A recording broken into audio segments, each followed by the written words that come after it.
Will Keller is a devoted father, public speaker, and educator committed to advancing true freedom through natural law and objective morality. He's known for his ability to simplify deep philosophical concepts into clear, actionable wisdom. So we're going to get that right now. Take it, Will. Thank you, Leslie. Appreciate it. Yeah, doing it live right here in StreamYard. This is fantastic. Ladies and gentlemen, coming to the end of the conference. I hope you've all found great value in this event. We've put some, blood, sweat, tears, resources, and all of that has to do with fire itself. So what do I mean by the spirit of fire? I already did a presentation called The Spirit of Water, and I will do one on earth, air, metal will be incorporated in earth as well. Then I will finish on the ether itself, which is the accumulation of all the elements. Now, a lot of people, they might think that's kind of, woo-woo type stuff, new agey maybe. It's actually very esoteric, and it's extremely ancient from the dawn of time. Absolutely. I can say that with confidence because of what I'm going to explain today. So, the spirit of fire. And when I say fire, as we go through this presentation, I quite literally mean fire, but also metaphysical, not only physical, psychological, allegorical, and, metaphorical. I mean, archetypal. Every category is related to what I'm calling fire, right? Now, a big part of my work is animism. This is a core foundational topic of my work itself. And what is animism? Now, the ignorant or the person that has no idea what animism really is would immediately correlate that to, primitive. This is what primitive indigenous cultures believe. And yeah, there's accuracy there, right? This is what I call the first world. These are people that live closest to nature. Obviously, a packed, condensed city would be, third world, in my opinion, because you are 3 times removed, many more times removed from the natural world itself. But can we actually separate ourselves from nature? Absolutely not, because we are a part of nature. So let's look at the word animism real quick, because this actually sets the whole foundation of the perceptive worldview that we are going to dissect the spirit of fire and what fire is. So animism comes from anima, which is Latin, which quite literally means animation, life, breath, energy. These are all words that explain the life force and the animating principle in all things in reality, right? So every ancient culture in the past has seen plants, minerals, mountains, lakes, the sky, the sun, the stars, every living thing as having this vital life force energy derived from the Great Spirit, the One, the All, whatever term that you want to attach to it. I will use the Great Universal Spirit because the word God itself, right, has so much baggage and cultural connotation as in a deity. I am talking about a living dynamic force that penetrates everything and is within everything. So animism simply is the worldview that everything is consciousness, everything is energy, and everything is alive to certain degrees and levels. And that would include the elements, right? So the worldview of living reality, this is animism, recognizes nature as alive, intelligent, and lawful, as in natural law or the laws of nature. It sees the forces of the world not as dead matter, but as dynamic processes that teach through observation and consequence. Nature becomes the ultimate mentor, revealing truth through interaction rather than belief. To study the elements is not to study symbols. That's part of it, right? Very minor part. But it's to study how reality actually operates. Okay? So we are not, or I am not inventing meaning. We are talking about observable characteristics that anyone can see, recognize, and come to understand at various levels, right? So why the elements matter. This is the architecture of change, of reality itself. The elements are the base level of what we would call, or I would call, the great universal spirit, right? It is pure expression, pure form, metaphysically and physically, right? So these are attributes that are very important. Elemental forces as laws of reality. The elements are not metaphors or belief systems. They describe how objective reality operates across nature, consciousness, and human behavior. Every condition, physical, psychological, or social, arises from the metaphysical elemental dynamics interacting lawfully. To understand the elements is to understand how reality moves, changes, and responds from the foundational forces, the base levels. So you cannot change a condition without understanding the forces that create it, right? So self-discovery through elemental awareness. The elements reveal not who you think you are, but how you actually operate. Remember, fundamental and foundational attributes of objective reality. And of course, this corresponds to our own internal ecology and how the self works. Self-discovery is not introspection alone. It is pattern recognition.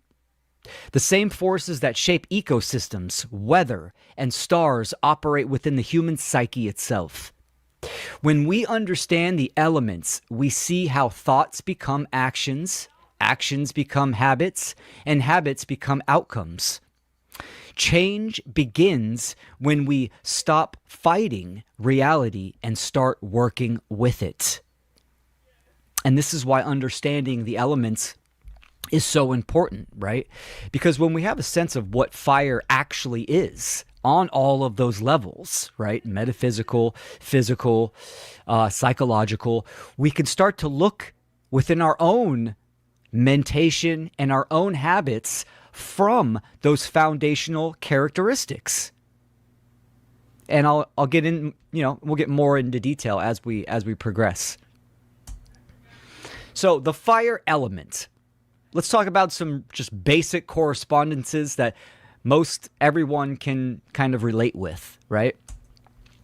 Well, fire, it is objective, right? Fire it has heat, it has light, it's expansive, it moves upward, which is why the alchemical symbol is a triangle, right? It looks even like a fire. If you have like the fire in the image right there, it has the symbol, the geometrical pattern of an upward triangle.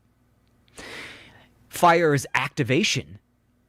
It has initiative, transformation, purification. It symbolizes will, passion, courage, and assertiveness. These are core qualities. We can easily just observe fire and we can see that it must be cared for, it must be respected, right? Fire can heat your whole house, you can cook your food, you can distill a tincture down and make a medicine. You could burn your house down. You could burn your neighborhood down, your community, right? So fire just is certain things. And we can come to know these things and understand how they function in reality and what that means for humanity in the aggregate and our relationship to nature. The spark. Remembering fire. Fire as primordial force. Fire is one of the most ancient forces known to existence. Long before civilizations, belief systems, or language, fire was already shaping worlds through creation, transformation, and destruction. It is not chaotic by nature. It's catalytic. So fire is a catalyst. Fire initiates change where stagnation once ruled. If fire can be summed up with one word, it would be, in my opinion, transformation itself. So when we think about certain aspects of fire, probably one of the biggest would be the sun itself, right? The giver of life. Whole religions have been created all on the sun, the S-U-N, the solar deities, the solar cults, Christianity, it's all upon the element of fire and the sun, right? So we'll get more into the transformational and the forces and how fire is a catalyst later on. Fire and consciousness. Fire has always symbolized illumination, awakening, and awareness. Wherever fire appears, something becomes visible that was once hidden, right? To de-occult something is to activate the element of fire, to bring something from the darkness into the light. To educate oneself is also an element of fire itself, to illuminate, right? From knowledge, of knowledge. Consciousness itself behaves like fire. It expands, it consumes illusion, and transforms perception. Nothing truly awakens without heat, right? The whole awakening process is the element of fire, right? Because we have to burn the illusions, the dogmatic belief systems that we have. And of course, as the symbolic mythology and story of the phoenix awakens from its own self-sacrifice and ashes, it becomes anew. And the phoenix is not a water phoenix. It's not even an earth phoenix. It's a fire phoenix for a reason, right? For a reason. So the symbolic characteristics have profound meaning, and we can also understand this in our own life via even our own awakening journey. Coming into the knowledge of what is going on in the world, what truly is going on. You are not the same person as you were before. That person is dead. This is why death is so important, and this is why fire is so important. Yes, we need to burn ourselves, right? Burn those bad habits, the dogmatic belief systems that we still hold, so we can arise anew. That's what fire does. Just as fire burning a field, right, revitalizes the soil and the earth and activates many nutrients and plants as well. There's a rhyme and a rhythm to nature. We can come to know this. This is all animism. There are no books on animism. Nature and life itself and interaction is the heart of animism. The living flame, fire in nature. Sorry, forgot my note. So fire in the natural world. Fire exists in the sun, obviously, right? It's lighting. We could see volcanism and even human metabolism, right? There's certain characteristics of the human body itself. The heart is a fire element organ, right? The circulatory system, it's pumping the life force, the energy, that is fire. That is a fire element. The digestive tract, right? The breaking down and the burning up of the hypochloric acid in the stomach, that acid, that's heat, right? That's the breaking down and burning of the food that we take in. So the solar plexus, right? The guts. In the Eastern traditions, solar, it's talking about the sun. It is referring to the element of fire itself, right? So action itself is the element of fire. Nature uses fire lawfully and cyclically. It clears what is dead and renews what can grow. Fire is part of life's rhythm, 100%. 100%.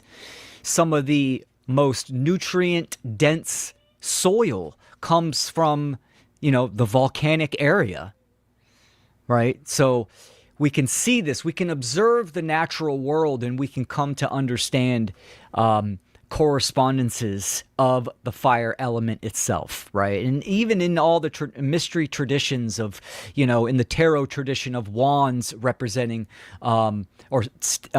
stabs representing fire element, the sun, Mars, Aries, all of these correlations, they're just symbolic for representing a certain attribute of energy and life and nature.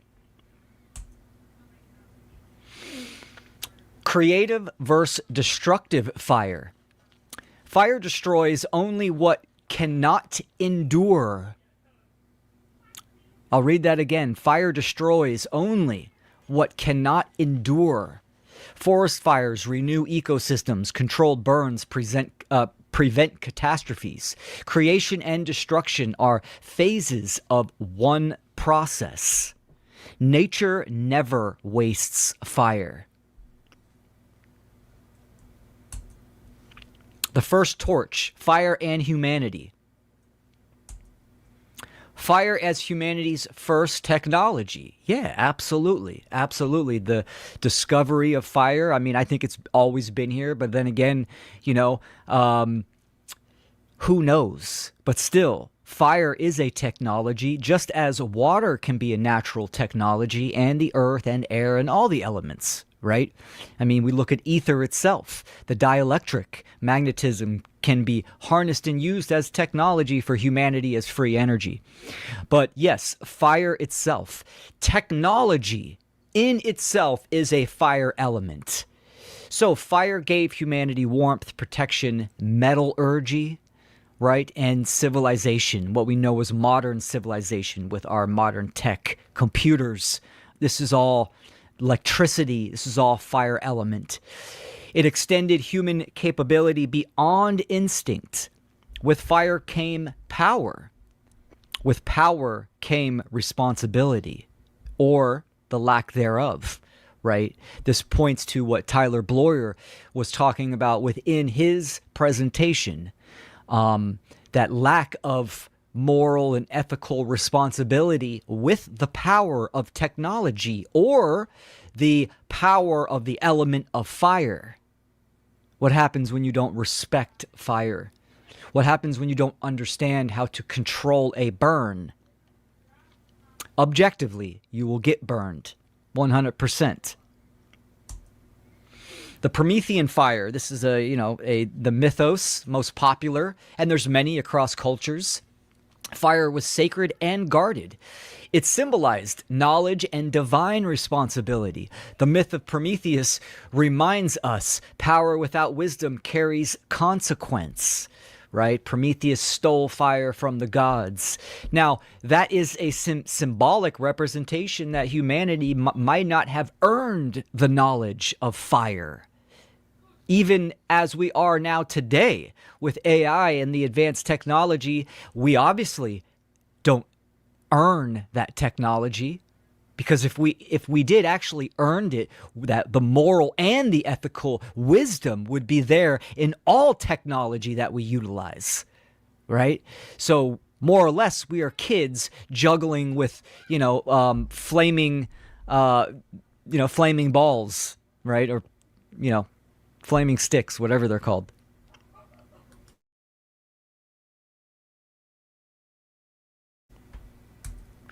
The inner flame, fire within an individual. So now we're stepping into the internal ecology, our internal environment. Fire is willpower. It is the will. Within every individual lies an inner fire, the capacity to choose and direct action. This fire is will, not impulse. Will is sustained intention aligned with purpose. Without inner fire, no action endures, right? This is talking about the impulse, the reactionary, which I would still say is an elemental, fire, but it's undisciplined, right? It's like a wildfire. We want focused, harnessed, disciplined fire, which we're going to talk about that right now. Discipline versus impulse. Impulse burns quickly and collapses. Discipline is fire under control, steady and refined. Mastery begins when fire obeys consciousness, right? We are the wielders. We are consciousness, wielding and endowed with all of these elements. Why is it important to understand the attributes of fire, of all the elements, right? Obviously, for self-development, for moral wisdom and ethical upgrades within our own action and behaviors. Conscious willpower is disciplined fire, right? There are things that we can do on a day-to-day basis. Set goals, have that integrity, say what we are going to do, to develop this discipline and to develop the willpower within our own individual lives. That is kindling and harnessing the fire element. Most people nowadays being extremely reactive on certain things. This is just the fire element as a living force, dominion over their individuation, right? The moral fire, natural law. Absolutely. Fire as truth. Fire reveals reality by burning away illusion. Under natural law, truth does not negotiate. It manifests consequence. Illusion cannot withstand heat. Reality is the ultimate fire. Nothing false survives it. Meaning, if you don't align your perception to objective reality, that which is and that which is manifesting, right, then you are obviously in a delusion, and that will not suffice, right? That's not durability or longevity. So, fire being the active principle of life is reality because reality is active, right? Truth burns deception. And when we as truth speakers, obviously harnessing that fire element, we can project that, right? You could say, we're spitting fireballs, metaphorically, that can burn down the dogma and the false beliefs that people hold. Cause, effect, and responsibility. Every action is an ignition. Moral choices spread beyond the self. Power without care creates destruction, not freedom. People, we always talk about, dropping seeds, planting seeds. Well, you could plant an acorn and it might not do anything for 7 to 10 years, right? We want to spark. We want to light candles. We want that spark of ignition. And we do that by telling truth and also providing accountability and responsibility, letting people know the dire straits that we are in, not having people just agree, oh yeah, I totally agree with you. Okay, then prove it, activate, do something. It is time. That is lighting another's candle, and that candle lighting the bonfire of moral right action. That's what that is. The flame of freedom. Tyranny fears fire. Control depends on apathy and confusion. Disciplined will threatens every system built on obedience.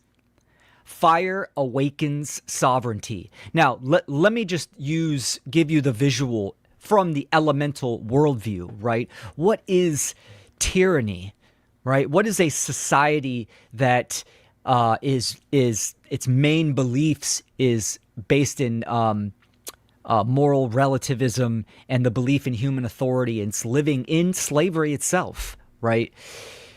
Well, it would look like stagnation.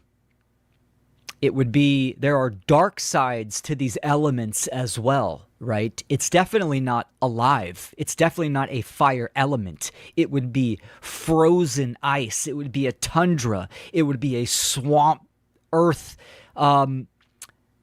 elemental, just stagnation, a pool, because you have the water element. That emotional decay is there. The lack of life, the lack of creativity, right? Fire, when you light a fire, it is life. It is creation. Sure, it is burning, but it is creating. This is why the eternal flame and fire element has always been seen as the element of life. So, of course, tyranny fears fire. It fears that righteous indignation, that righteous flame, that flame of truth, the sword of truth, right? So real anarchy, reclaiming the flame. You know, it's interesting that the mainstream, the social engineers, the programming and the conditioning, when they say anarchy, what's the image the normies, the majority of people get in their mind? Fire. Cars burning, buildings burning down, neighborhoods burning down. Oh, look at these people, they're burning stuff down, right? That is sorcery. That is taking the knowledge of the elements and using them for dark magic to influence perception. That's not real anarchy. Most of us here know this, right? So it's time to reclaim the flame. The inversion, obviously one of the main dark occult techniques that they do, flip truth on its head, invert and pervert truth, invert nature and how it operates. Mainstream culture depicts anarchy as chaos and burning cities. The inversion equates freedom with destruction. True anarchy means no rulers, no masters, no slaves. Real anarchy is inner fire forged. Inner fire forged into right action. That's what real anarchy is. Because we all should know anarchy is an effect. Freedom is an effect. An effect of what? Moral right action. Action is a fire element. How do you get to moral right action? It is forged internally, internal in the inner forge of individuals, understanding the elemental forces and how to activate them and harness. You could see, obviously, what was it, the 17th, February 17th, we had the Ring of Fire, so I threw that in there. The Ring of Fire has been depicted as inversion, symbolically, right? Because you have fire around the moon, right? So it's been symbolized as almost a dark time to pause and, don't act. during that time. It's false light. False versus true anarchy. Obviously, the false is chaos, reaction, and destruction. True anarchy, discipline, self-governance, moral order. Fire wielded builds freedom. Fire unleashed destroys blindly. Even the unbegun, the uninitiated, the unaware, right? All of these elements are within all of us, and they are being expressed in every individual that is alive, right? So even the normies are utilizing the fire element within the actions that they choose to take. The question is, what are they using that fire element of action towards? What are they supporting, condoning? The inner forge, this is the alchemical fire. Now, in the alchemical traditions, fire is, like I said earlier, fire represents, one word, transformation. In alchemy, you have to have fire, right? Using fire for distillation, evaporation, circulation, calcination. All of these include fire. It's interesting, the work in the alchemical tradition. Now, to get fire, what do you have to do? You have to chop wood. You have to get wood to light the fire, right? Even plants themselves, right? Wood is actually trapped light, is what it is, right? It is fire. Light is fire itself. The sun, the fire element, this might be a side tangent, but we're talking about the alchemical tradition here. It's something I'm very passionate about, being an herbalist. The sunlight, it activates in plants through photosynthesis. Plants literally grow and activate, form, and matter, plant tissue from the fire element of life, right? And then that grows plants, trees, right? And then we can harness that lumber, and then we use it to kindle an actual fire. So, calcination. Alchemy begins with fire, and illusions burn away under pressure. What survives the fire is what is real. Does that sound familiar to anyone? What survives the fire is what is real. The apothetic method, right? Burning that which is not away to find out that which is, right? This is a very fiery elemental process, right? Apophysis, the apothetic method. I say this all the time. How do you find a needle in a haystack? You burn the hay. That which remains is what? The needle. In alchemy, in distillation, or even in the spagyric methodology, right? You're using the fire to heat up, to separate the vital essence, right? The spirit, the Agni in the Eastern, the Vedic traditions, that the energy, and you're separating that, and then you can bring it back together in a more pure form. So fire burns down the impurities, false beliefs. The blue flame is refined fire, is focused and precise. The goal is not more fire, but pure fire. That reminds me of the movie The Legend, right? 1980s, Tom Cruise, really good movie. There's the scene where the little goblin is saying, "Fire, fire, burning higher." I forget the rest, but more fire is not the point. What is a blue flame? It is pure fire. This is what the blue flame initiates, the blue flame. This is what it meant for the alchemical traditions. Oops. So cultivating discipline. Disciplined flame. True fire grows through consistent right action. Small voluntary acts of discipline strengthen the will. Fire responds to commitment, not excitement. When you're excited, that is obviously an elemental force of fire, but it's very chaotic. It's very sporadic. It's like a sparkler. You're throwing little sparks everywhere, right? Fire responds to commitment. When you are caring for the forge or for the fire, right? You're doing it with great care. Steady burn.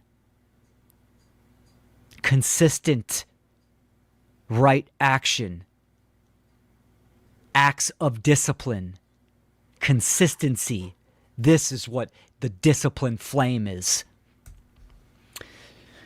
And of course, Brandon Spencer touched on this, right? Carrying the lantern, passing the torch. The lantern of wisdom. This is an occult message that has been in many of the mystery traditions, right? The lantern of wisdom, passing the torch, right? This is about the education of the occult arts and sciences to the next generation. Obviously, we want this to be de-occulted. We want it to be common sense knowledge that everyone knows this. But educating the youth is absolutely vital. A lantern does not lose its flame by lighting another. Wisdom survives only when carried forward, right? So you have to care for the lantern itself. A generation that fails to transmit wisdom, the lantern, does not break the chains of oppression. It simply hands it forward. Stewardship across the generations. If we do not teach true freedom and natural law, the next generation will inherit confusion. Passing the torch is stewardship. Freedom is preserved through the transmission of the element of fire, of right action. So, getting down to the spirit of fire. What does it mean? I mean, we can talk about it in all of these categories, the alchemical, the physical, health itself, right? When you have heartburn, there are certain plants and herbs that naturally are cooling, that are naturally a water element. Where do the fire element herbs, plants grow? The desert, the peppers, they're naturally spicy and hot. This is the expression of the fire element. We can see it in every aspect of life, health, psychological, spiritual, metaphysical, right? And even societal, in our behavior, in that eternal forge of doing the right thing. And we are harnessing that willpower by those small acts daily. Someone asked me, Will, how do I develop will? Will, you do that through forcing yourself to act in those small capacities, right? Say you will do something, then do it. You're going to do the cold plunge, do that every day. You're doing your push-ups, do that every day. You're going to eat a certain way or do a certain morning ritual, stick to it and do that. By you committing to those small acts, you're building integrity, and integrity is the kindling of that internal forge and flame of right action within oneself. So the spirit of fire has never been good or evil.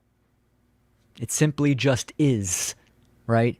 It simply reveals what we do with the knowledge, the power itself. It warms or it consumes. It builds or it destroys. The difference is not in the flame, it is in the one who wields it. Right? The sword of truth can absolutely be used for self-defense. It can be used for violation and transgression, right? That sword, that symbol of fire itself. The spirit of fire is the principle of transformation made conscious. It is the force of will that initiates change, illuminates truth, and enforces consequence. Fire is the active power within nature and within the human being that refuses stagnation and demands growth through heat, pressure, refinement. Just like the forge. It is neither chaotic nor cruel. Fire is honest. The spirit of fire is disciplined energy aligned with purpose. The inner flame that forges sovereignty, burns illusions, and turns potential into reality. This is what this conference is about. Ignition. You, listening to my voice right now, those that have attended and viewed all of the fantastic presenters and artists within this conference, doing it, they are gifting sparks to light your lantern, to spark your crucible, to light your forge of moral right action. What say you? This is what it's about. Ignite hearts and minds. Just as mental, those thoughts, that mentation is active fire. And care, true care, compassion, courage is the element of fire. Everything that we talk about, the element of fire, is to do the right thing, is for true freedom. This is understanding what the spirit of the element of fire is all about. And ladies and gentlemen, I hope you ignite within your own right? Kindle that inner forge with care, with precision, and with discipline. And we hope to see you at the next funnel. Thank you all for your kind attention.